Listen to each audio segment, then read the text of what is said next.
Okay, thank you very much. It's great to have you, Marcos Ritel.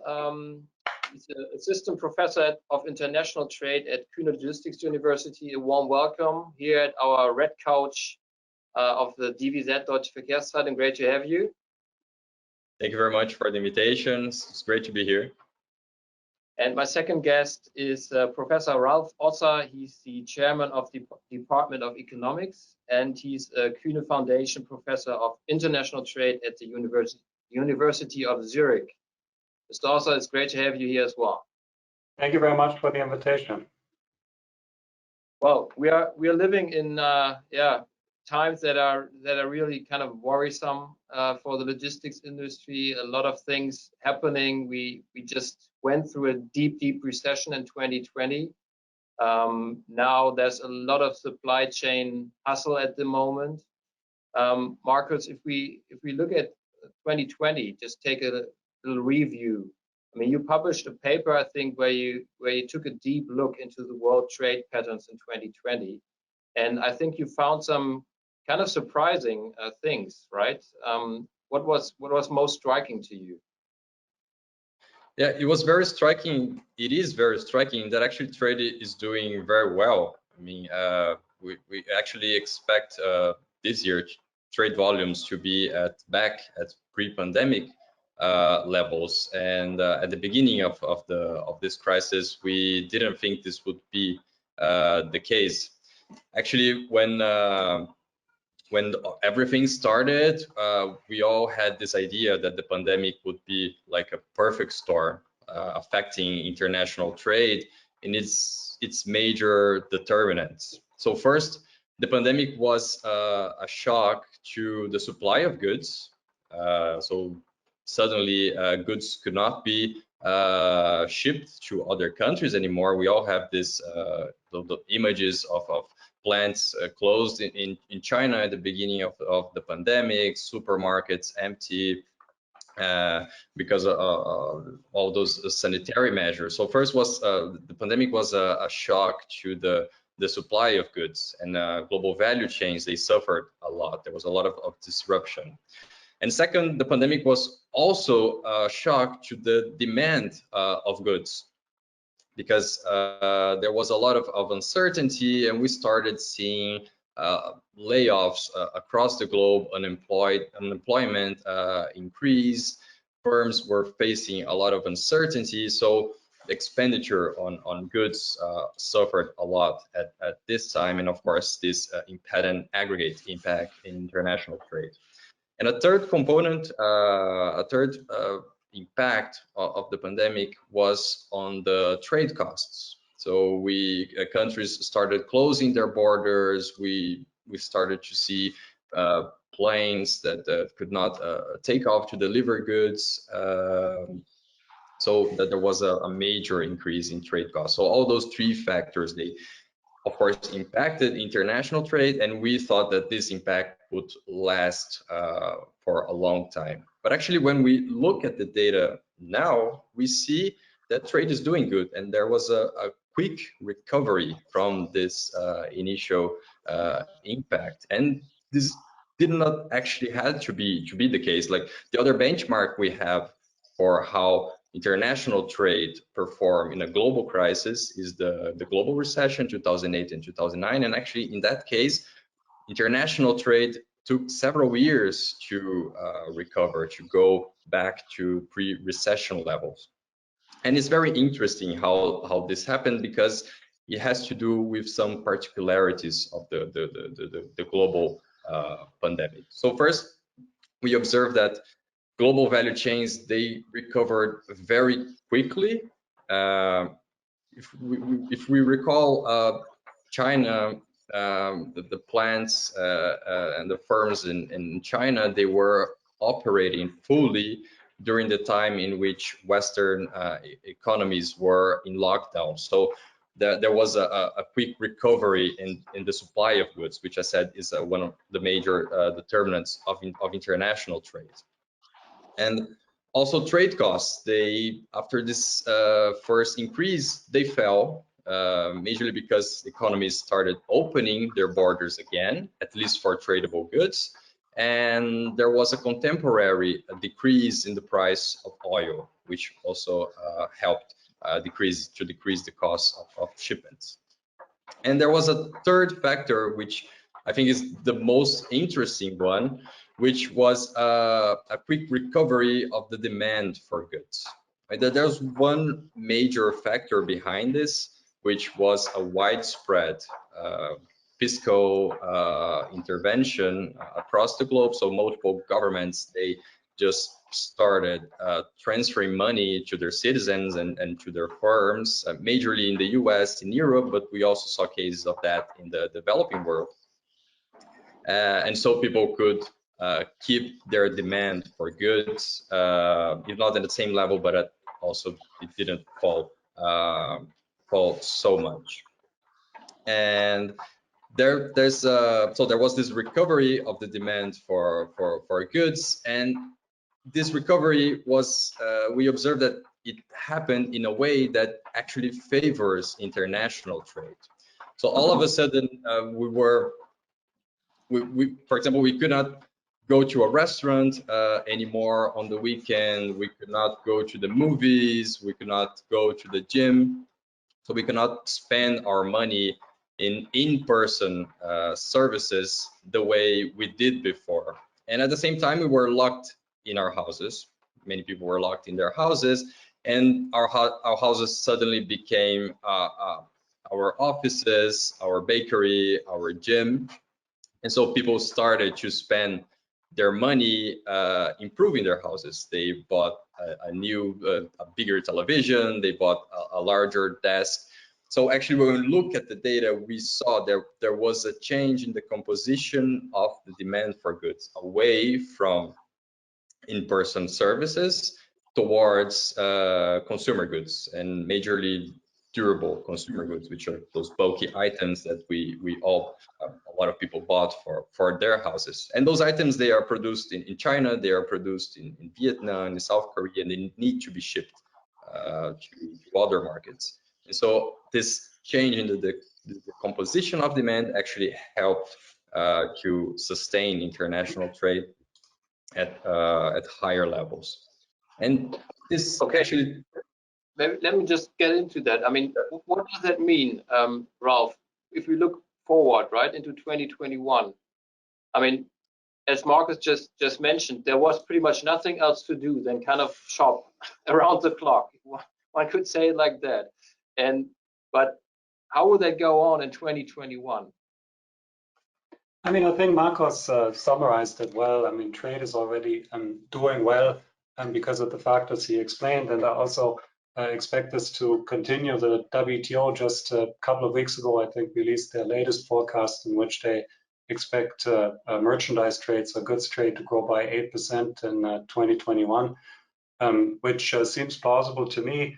The one question mark I do have, and this relates a little bit to, I think, what you were implying in your question, and it's also something Marcos was talking about, which is that a lot of this, the demand we are seeing today really is the result of large-scale fiscal interventions by governments. I mean, in particular in the United States, but also in Germany and Switzerland and so on. I think of the Kurzarbeit schemes and so on. And there's, of course, a little bit the question what happens when these schemes run out. So in the United States, there seems to be a lot of commitment to, really have a very expansionary fiscal policy. So I'm not so worried about demand in the United States, but it's a little bit of a question mark what might happen in Europe. But overall, I think, as Marcos was saying, this is really a recession of the service sector, not a recession of the goods sector. I think that's how we can summarize it. It's a recession of in-person services and not a recession of traded goods as much, which is ultimately why trade did reasonably well and why I also expect it to do reasonably well in the future. And do you already have a projection what will eventually happen in Europe? I mean, the US always spend a lot of money. They always have this huge fiscal spending. I would assume a couple of countries in Europe have the ability to spend more in the next couple of years. But on the other hand, we have countries that are not that solid with their fiscal budget. Yeah, so I think I think one difference is just the fiscal firepower, let's say, and also the fiscal appetite for aggressive fiscal policy. And I think there you're right. There's a lot of heterogeneity. Another important heterogeneity that, in fact, I think might be more important is that the approach in the United States was very much one of propping up final demand. So they literally sent checks to consumers, whereas here in Europe, we did much more to preserve employment, such as the Kurzarbeit schemes, for example, which is also something that has worked very well during the Great Recession of 2008 and 2009, and I think was also a good thing to do. The one thing that we need to think about a little bit is that, you know, this COVID recession, I think it becomes more and more clear that this is not just a kind of a one-off thing that is going to disappear, and then we start off where we were. So in other words, I do expect that this recession actually brings about some long-term changes. So, for example, travel patterns are going to change, work patterns are going to change, and so on. And all this means is that the entire economy needs to adjust. And what worries me a little bit is that the types of fiscal measures we have in Europe are a little bit geared towards freezing the economy, if you will, rather than allowing it to adjust towards this new equilibrium. So my sense is that it's not just the quantity of the intervention, but it's also the quality of the intervention, the type of the intervention. But overall, I mean, the United States has great growth projections. I think China is doing well also because they've managed the pandemic reasonably well. I think Europe is going to lag behind. How far exactly, I think remains to be seen. Marcus, if we go over to China for a moment, and we just mentioned it, I mean, a lot of the growth we have seen, especially in the first month after the first lockdown, were geared towards China, right? And of course, China has taken a larger role also in international trade. What do you expect for 2021 regarding the growth potential of China, the potential of China to pretty much act as this locomotive to drive the whole world trade and world economy, and also their role in world trade overall? The rebound of economic activity in China was very impressive. It was very quick, and was crucial to sustain the level of economic activity abroad. And I think it's fair to expect that China will keep this role. But it's interesting that a lot of countries after the pandemic, they are reconsidering their ties to other countries through global supply chains. There's a lot of talk about reshaping supply chains towards more regional or local configurations, and I think this will determine the extent to which China will be important for the global economy. And I think there's an important point to make that usually there's a lot of talk about global value chains, large global value chains that spread throughout many countries are some kind of vulnerability. But actually what economic research has shown very recently is that you may be, if you have production set in a way that you source a lot of intermediates or a lot of inputs from other countries, you may be more vulnerable to global shocks, but you're also less vulnerable to domestic shocks. That is, if there's a problem in your economy, you do not depend so much on locally supplied inputs, and you can diversify. So you have the upside that you're less reliable on this domestic shocks, and this is some strength that is allowed by international trade. So there's a lot of talk about some return to protectionism or onshoring, bringing supply production back to inside the borders. But I hope that this message that global supply chains are actually an important factor that allow firms to insure themselves against local shocks, against the local disruptions, and source more efficiently their inputs will actually prevail in the end. I mean, Ralph, this is kind of the logical economic view, right? I mean, the data pretty much shows everybody gained through international trade. But on the other hand, Marcus just mentioned it, we have the political side, and we have we had the trade war discussion already in 2019 between the US and China. We now have this kind of extended discussion of a strategic battle between China and America, and you already referred to Europe before. Mm-hmm. Is there a fear that Europe could kind of get between the lines, kind of between these two huge powerhouses? I mean, that's a good question. So for sure, I do expect that this rivalry between the United States and China is not going to go away. Even the trade war, I don't think is going to go away so quickly. It's just too popular politically in the United States. I mean, Trump won for a reason and almost got re-elected on this platform. So I think Biden is going to have a hard time just going back to the pre-situation, the earlier situation. And I think it's also important to see, just as you said, that this is much more than just a trade war now. It's really a power rivalry. It's about national security issues. It's about military dominance, influence, and so on. Now, for Europe, I mean, on the one hand, you could expect it to be an advantage for Europe because, of course, if you expect there to be tensions between these two great economies, firms, other things equal, might prefer to locate in countries that are, not directly affected by these tensions, such as European countries, for example. There's less of a risk of tariffs popping up. I also think that Europe is a great winner of the election of Biden now, because there was always this risk. Remember, Trump always threatened to impose tariffs also against European car exports in particular. So I think there was a real risk of another trade war emerging between the European Union and the United States. I think that risk is off the table. So on the one hand, I think Europe is going to benefit. On the other hand, though, given that this is not about trade narrowly, but about national security interests and so on, I do think even we are going to have a hard time escaping it.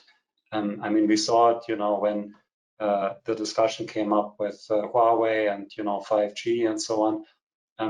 Shall we let Huawei build the 5G networks in our economies or not? That the Americans will try to influence our decisions also and try to twist our arms towards favoring them as opposed to China purely on national security grounds. So I think it's going to be a bit of both, frankly. Marcus, I mean, what would that mean for logistics players, for the economy overall, and also for the design of supply chains? Does one have to be much more flexible in the future because there can be new regulation kind of popping up, or we also see all these other disruptions like the Suez Canal crisis we just all got to know? Is that kind of the way to go forward, to really be flexible with your own supply chains? I think that countries will seek to have more flexibility in their sourcing decisions, and also firms, because they don't want to be subject to those sort of shocks as the global pandemic, and they're worried now about the disruption of supply chains. But there are actually high gains from diversifying inputs of sourcing of inputs across different locations, and also a lot of investments that firms do when they decide to locate some of their production overshore or source from some partner. So I think there are some gains from the supply chains that are really high, and that firms and companies, they don't want to let those gains, to lose those gains in order to be more flexible. So I think there's some discussion in this direction, but I think that the gains from having production fragmented across the world are so high that we won't see so much of a reshape in global value chains in the future. Does that mean, Ralph, that globalization is not coming to an end? I mean, that's something that is discussed a lot of times at these times, actually.